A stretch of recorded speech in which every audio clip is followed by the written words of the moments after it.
because there is no, I can't remember exactly how you phrased it or how you phrased it. There is no right, there is no wrong, there's just what is. Because a lot of what I've been doing a number of years is that in spiritual circles they always talk about this lesson or that lesson. But in non-duality, there is no this lesson or that lesson, there is just presence. So there's no this or that. Do you know what it's hard for me to articulate what I'm trying to say. Well, there is happiness and unhappiness. Right. That doesn't require much. Nobody needs to explain that to us in a way.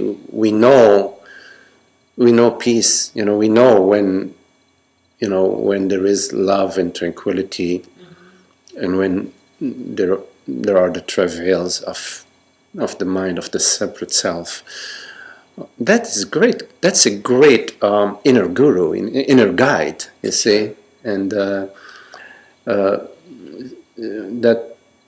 is constantly speaking to you. It's just a matter of sort of noticing it, and to notice that revelation. In a way, you can't notice it in thought. You can notice it in your body. You see, you can notice it in your body, and rather than thought being the guide, the body could be the guide. What you feel. Yeah. Feel uplifted or. Yeah, absolutely. Yeah. Feel happy. Feel in a conversation with somebody. How you could sense it. Whatever is going on, there isn't the happiness sensor is on. The mind says, no, go somewhere else. Go to thought. What am I getting out of this? Am I being loved? Did they wave yes? It takes, the mind travels more in time and in analysis and comparison and measurement and so on. Evaluation based on false parameters. One of the false parameters would be that, for example, if I'm very popular, I'm happy. Which is not true, because you can be very popular and very miserable. While the body speaks more directly, more truly what's going on. If you're unhappy now, it will tell you, I'm unhappy now. I need to get out of this conversation. I need to stop talking to this person now. That's what the body says. The mind says, oh no, you should be polite, and you have to sort of, blah blah, whatever it says. I'm not saying it's not a good idea to be polite. You could politely say, I'll talk to you later. Okay,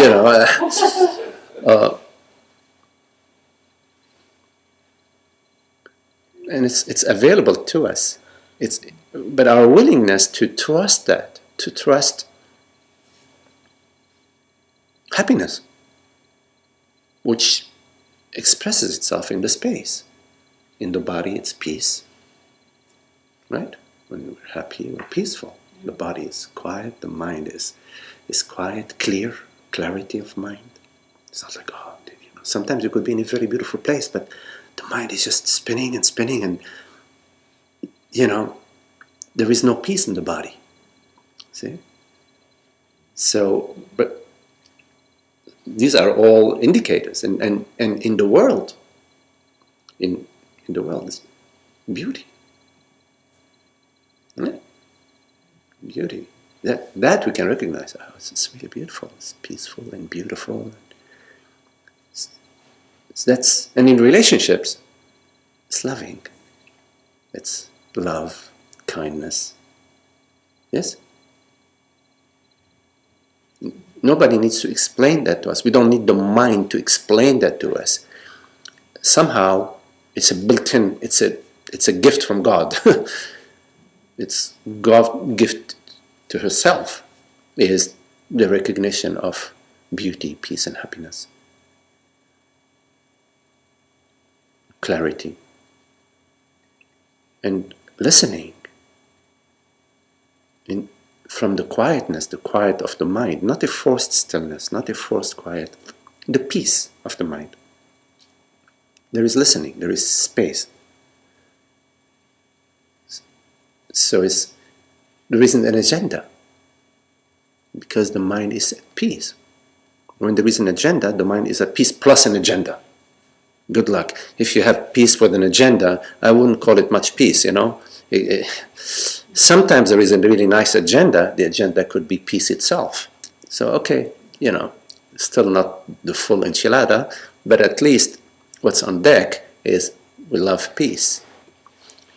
And hopefully, out of our love for peace, we realize that sometimes in a relationship, peace comes from being present.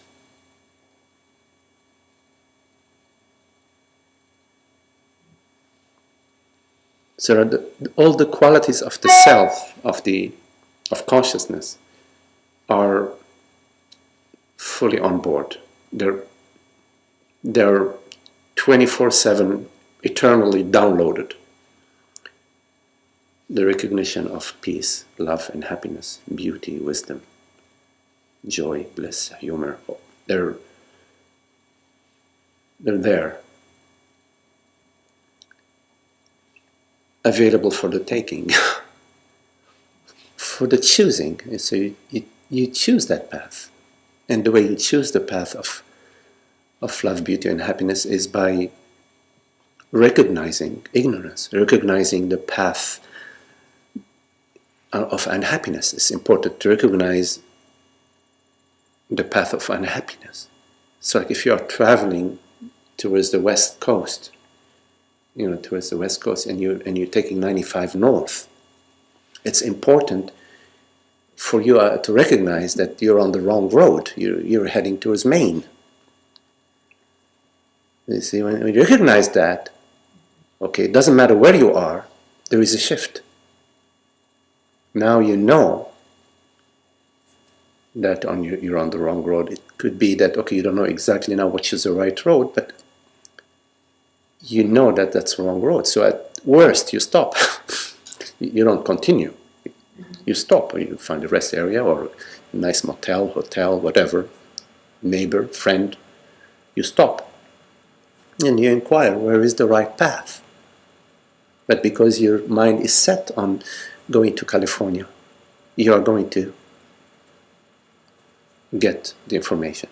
You will ask neighbors, you will ask friends, you will ask at the gas station, you will go on Google Plus, whatever, on Google. You will find what is the direction towards California, and then you go.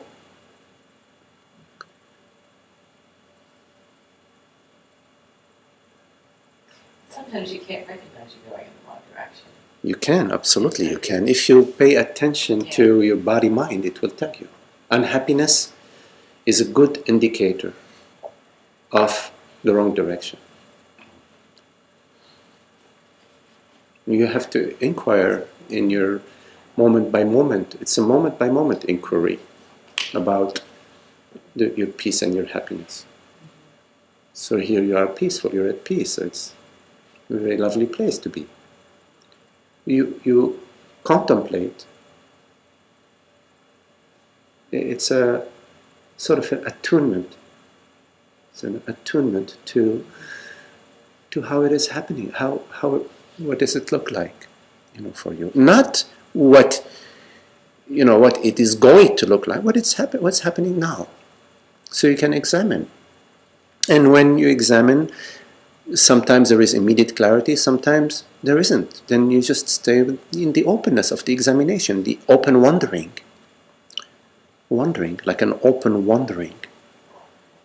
Like when you stop driving 95 north, you stop in the hotel, you don't know which is the way to California, so you're there in your room and you're wondering which direction is it. Do I go Do I take route 15? Do I go east? Which road do I take? So you are wondering. So you stay in the wondering, in the contemplation of, okay, because you're interested in peace and happiness.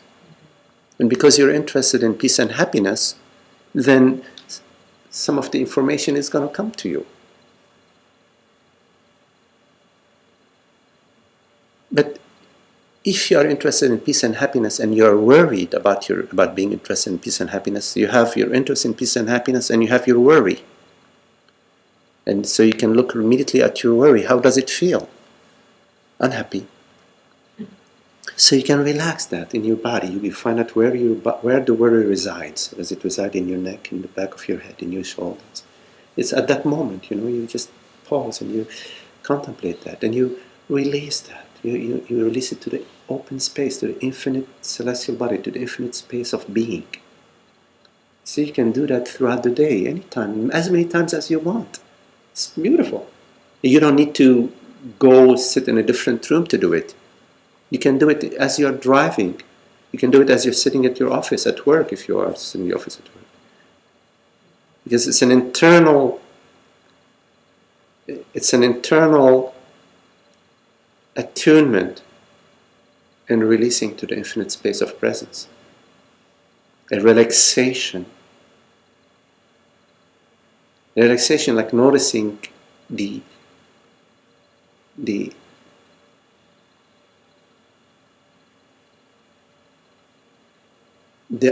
non-solidity, the fluidity, noticing the fluidity of the borders, that there are no borders to a sensation, to a feeling. So you give it, you're recognizing this fluidity, you're recognizing the borderlessness, you're recognizing the borderlessness.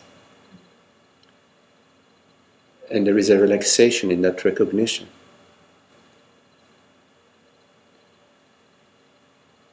It's very beautiful. It's very beautiful. So we love to do beautiful things. So that's very beautiful. So you can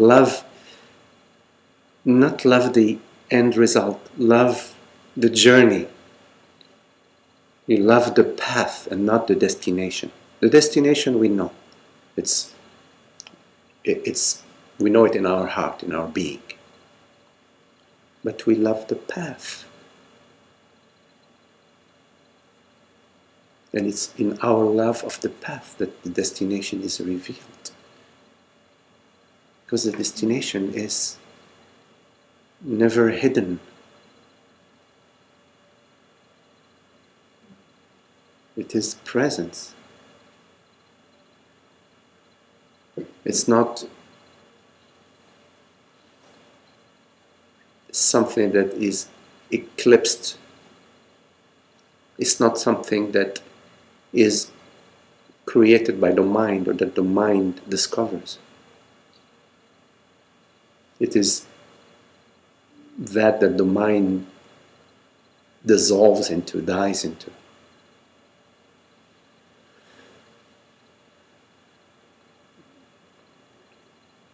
Which is the no mind of presence.